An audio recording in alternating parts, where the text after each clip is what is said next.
In some companies, before they even call you in for a personal interview, they actually do phone interviews to screen candidates. How do you deal with that? That's what we're going to talk about today.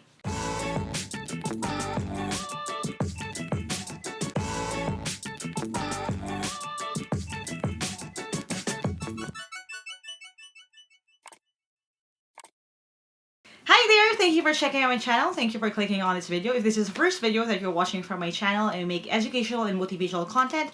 So if you don't want to miss any of my new uploads, don't forget to hit subscribe and hit that bell icon. Now, this video in particular is part of my Get Hired playlist. I made a series of videos to help you out and help you land your dream job. I already talked about how to write your resume, how to answer job interview questions, and mga specifics din sa kung anong mga tanong ang usually tinatanong nila, like tell me about yourself, rate yourself, and all of those will be found sa playlist na yon. I will link it right here. If you haven't seen those yet, go and watch those. This is different kasi it's again about the phone interview. Hindi lahat ng companies nag-hold ng phone interviews, but a lot of them do. I actually think it's a smart way to kind of, trim yung inyong mga prospective na mga employees para na hindi na sila pupunta sa opisina. Kasi one thing that's very frustrating to me and a lot of my other friends is that, yung, alam niyo yun, papabalik-balikin ka dun sa opisina tapos hindi ka rin naman pala i-hire.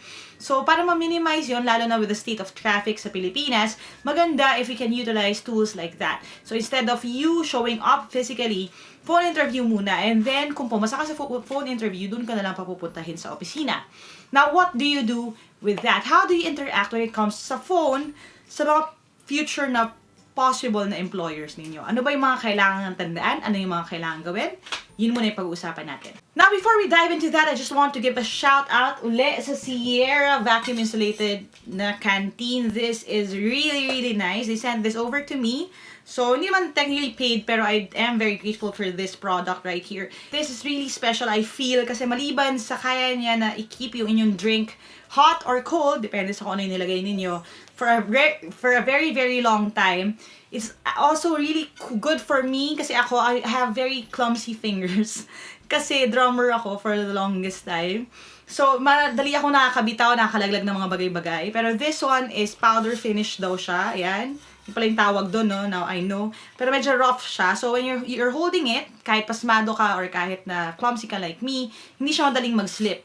Kagaya ng mga usual na mga tumblers. Kasi ang usually nangyayari sa mga tumblers ko, nalalaglag sila. So this is really good. So I'll use this and I'll keep using it for a long time, I feel. So it's a good investment.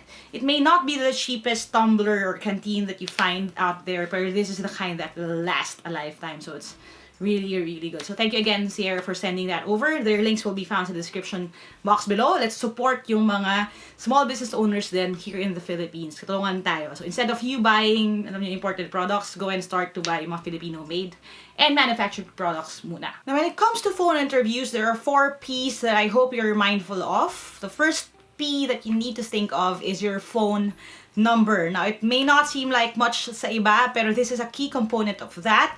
Sinasabi ko rin to sa mga students ko na bago pa lang na nag-apply sa work. The numbers that you put in sa inyong resume is really important.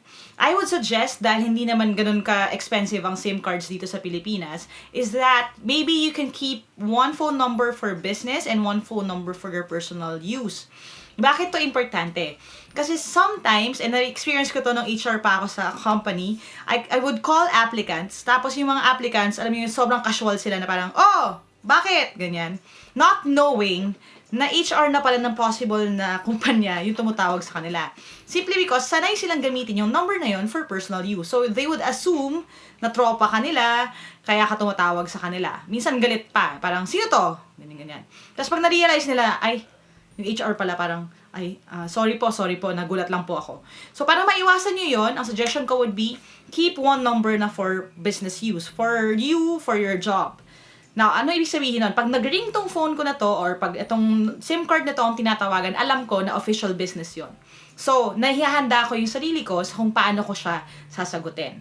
Now, same thing din, kung meron kayong phone, kung may multiple phones kayo, you can dedicate one phone for that use lang. Bakit? Kasi yung iba, Again, Mobile Legends, naglalaro, ayaw ma-istorbo, they would cancel the call, not knowing na importante pala yung call na yon. Tapos minsan sila pa yung sumasama yung loob, parang, hindi nyo naman po kasi sinabi na tatawag pala kayo. Eh, hindi ganun yun. Kasi pag nagbigay kita ng number sa resume mo, i-assume na ng HR na yun yung number na ginagamit mo at kaya ka nila i-reach using that number. So, very important for you to double-check, triple-check kung anong number ang nilalagay nyo sa resume niyo at anong number yung bibigay ninyo na pwede kayong ma-reach. Ang suggestion ko rin, mobile number, wag landline. Kasi pag landline, usually, ginagamit yan ng buong pamilya, tapos ipagpapasapasahan pa yung phone, di ba? Si Junjun, may tawag, ganyan yan, di ba? So, hindi masyadong official yung dating. And I even had this experience before. Tinawagan ko yung landline number, tapos yun pala sa sari-sari store pala yun, across. So, tinawag pa siya, parang, oh, tawagin nyo kasi yung anak ni Aling Nena, ganyan-ganyan. So, ang tagal-tagal nung pasahan ng phone, nagkamali pa, hindi pala si Junjun na yun, ibang Junjun pala, yung mga ganon. So, nakakatawa lang yung experience na yun. And kung hindi din matyaga yung HR ninyo, baka hindi din siya maghintay. So, ihanap na lang siya ng iba. So, your phone number has to be accessible sa inyo.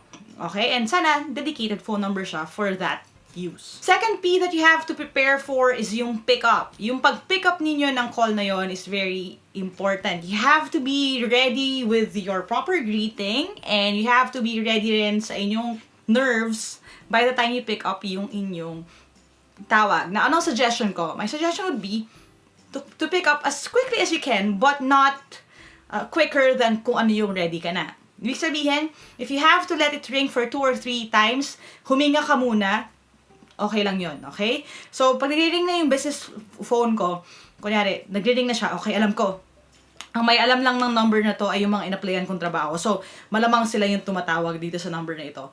Pag nagre-ring na siya, so hinga ka and then you pick up yung iyong phone. Sa pick up na yon, you have to kind of have yung memorized ninyo na first parang opening spiel ninyo.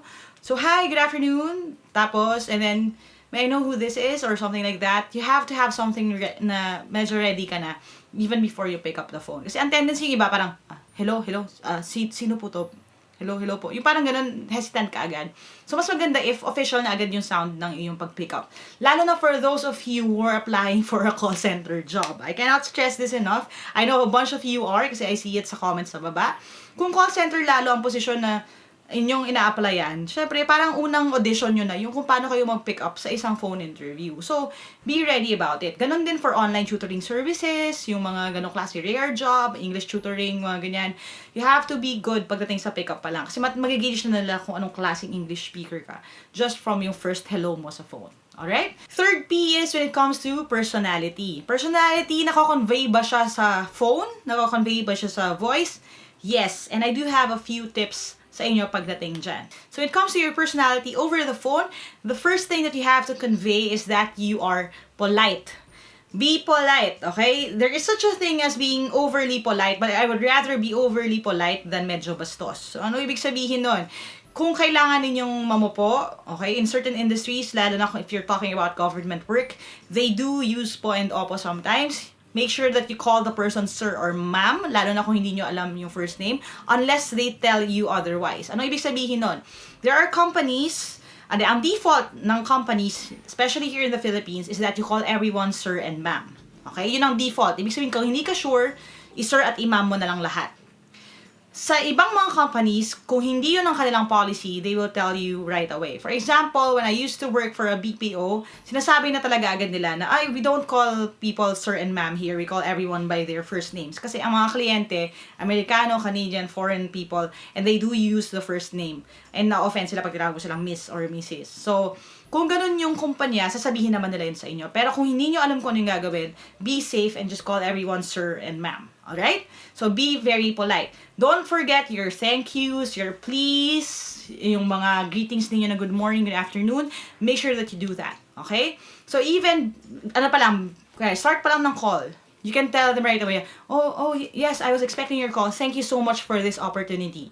So, nag-thank you ka na agad kahit wala pa nagsisimula. So, itong HR, para maisip nila, okay, tong batang to, hindi niya sasayangin yung opportunity kasi grateful siya agad. And then at the end of the call, so if you don't have any more concerns, ma'am, thank you so much for your time. Ikaw na mismo mag-thank you. Okay, dun sa oras na ginugol nila to ask you questions. Kasi if you are polite, you're taking command of the tone of the conversation, it's better for them to hire you than anyone else. Kasi yung iba, and naranasan ko na rin to, ng phone interview, tapos bigla kang bababaan. So, ay, hindi man na siya nag-goodbye or something, napaka-impolite. So, kung ako yung HR, hindi ko hire yun. I would rather hire someone who was polite over the phone. Next, be positive. Now, paano mo i-convey yung pagiging positive ng iyong personality over the phone? Here's a piece of advice, okay? That's very valuable. If you smile while talking, kahit over the phone ka, the other person hears it. Kung nakasmile ka or hindi. Okay? Kasi kung nakangiti ka, just saying hello, na nakasmile ka, iba yung tono kung nakasimangot ka, sabihin mo lang, hello. Diba? Mababa yung boses, sarado yung bibig, sad yung tone. So, if you need to force yung positivity out of yourself, it will be a good tip to smile while talking. So, hello po, good afternoon. Thank you so much for this opportunity. If you have any other questions, please let me know. If you're smiling, your tone will sound na parang upbeat siya, happy, positive siya. Instead of yung, oh, hello, thank you for your time this afternoon. Thank you for this opportunity. Diba, nakita niyo yung difference sa tone just because I wasn't smiling. So, that would be a good tip. Smile while you're talking. Para that way, you sound positive. And of course, maganda rin kung yung mga sinasabi mo are also positive. Diba? Ibenta ninyo na you are someone who's willing to learn, someone's very humble, someone's very polite, and someone who would be a pleasure working with. Kasi yun naman ang gusto nila magandang magiging makatrabaho nila, diba, sa kumpanya nila. Lalo na if you're talking about a smaller company. Okay? Fourth P is pacing. Ano ba yung pacing na tinatawag? Okay, you have two paces to think about, no? When it comes to pacing, first, think about your pacing when it comes to speaking. Do you speak really fast? Do you speak really slow? Ano ba yung mid-range? Now, I know you may not take this advice from me. Ako kasi, when it comes to pacing, I do tend to be on the faster side. Ibig sabihin, mas mabilis ako magsalita than most people. A lot of you do complain about that in my videos, and you can actually change the speed settings sa playback sa YouTube kung nabibilisan kayo masyado sa akin. Kasi ako talaga, mabilis talaga ako magsalita as a person. So, one thing that I do, mindful ako pag may mga job interviews, is binabagalan ko yung sarili ko kasi alam ko, mabilis ako than normal. Okay? So, again, you have to check yung pacing mo ng pagsasalita. Now, most people forget this. You can actually breathe before speaking. I think I discussed this dun sa kakabaka-baka na video. If you haven't seen that yet, again, ililink ko na lang sa taas. Basically, kung hihinga ka, in between conversations, you will actually fool yourself into relaxing. So, kung relaxed ka, mas maganda kang kausap kaysa yung frantic ka na nagmamadali. You don't need to fill every space with laughter or with jokes or pwede kang huminto. Pwede mo sabihin na, okay, ma'am, let me just think about it for a minute. Alright. Tapos, tsaka ka sumagot. Kesa yung daldal ka ng daldal, tapos hindi na pala relevant yung mga sinasabi mo. Okay? So, don't drop jokes or don't laugh awkwardly dahil lang tahimik yung kausap mo sa phone. Okay? Just say everything that you need to say and yung kailangan lang pag-usapan. Now, ang maganda sa phone interview pa is that you can actually over-prepare. Ibig sabihin, kung ito ang unang-unang interview, you can kind of take down notes siguro sa ano yung mission and vision ng company, take down notes sa ano ba yung mga skills mo, ano yung strengths mo. So, kapag tinanong ka ng mga tanong na yon, meron kang cheat sheet sa kung ano yung mga sasabihin mo automatically. So, you can put it in front of you before you even answer the phone. Okay? Para lang meron kang pagkuhukutan kung may mga sakasakaling hindi ka ready sabihin. Just don't turn the page kasi baka mamaya naririnig sa phone na meron kang notes. Okay? So, yun lang ang hindi maganda doon. So, just be careful about that. Pero again, you can do that kasi nasa phone lang din naman. So, again, pacing when speaking, pacing when thinking din. Na ano pa yung other pacing na sinasabi ko? Yung word na pacing kasi actually can be used for walking around. Now, this works for me.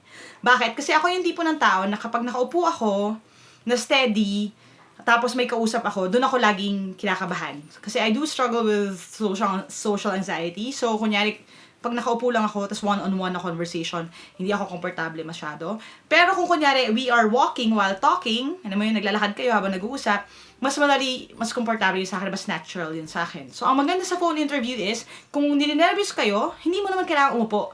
Kung makakatulong sa'yo na maglakad-lakad habang may hawak ka na phone, magpagpagpagpag ng kamay, maglakad, mag-expend ng energy para mailabas yung inyong nervyos, you can actually do that.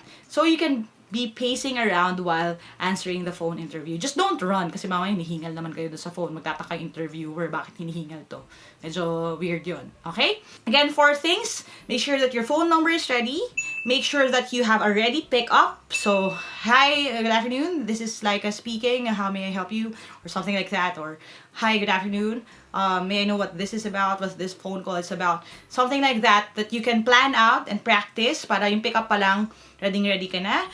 Third would be your personality. Again, be polite and be positive. And then yung fourth, be aware of your pacing. Pacing when it comes to your words, speed, accuracy, breathing, and also pacing when it comes to walking. Kasi pwede kayo maglakad-lakad, bawas nervyos yan. Alright, so again, I hope nakatulong to sa inyo for those of you who are going to deal with phone interviews or even those na hindi pa. Just in case na dumating yan sa inyo in the future, this will be good things to take note of. Even for sabihin natin business calls or anything like that, this will be a good tip sa inyo to alleviate your stress when it comes to that. Alright, so thank you guys for watching. If you want more videos like this, don't forget to subscribe and hit that bell icon para hindi niyo ma-miss yung mga upcoming video lessons. And if you want to have this hoodie that I'm wearing right here, ito yung Trying Hard na Team Lyqa merch, the link to the shop will be below. And if you want to reach out to me directly, get reviewers I made or attend sa online review program, or join the live review program, you can go to my Facebook page, www.facebook.com/Team Lyqa for more information. Thank you so much for watching, guys. As we always say dito sa team, never stop learning. Aja, kaya niyan. I'll see you in the next video, and bye for now.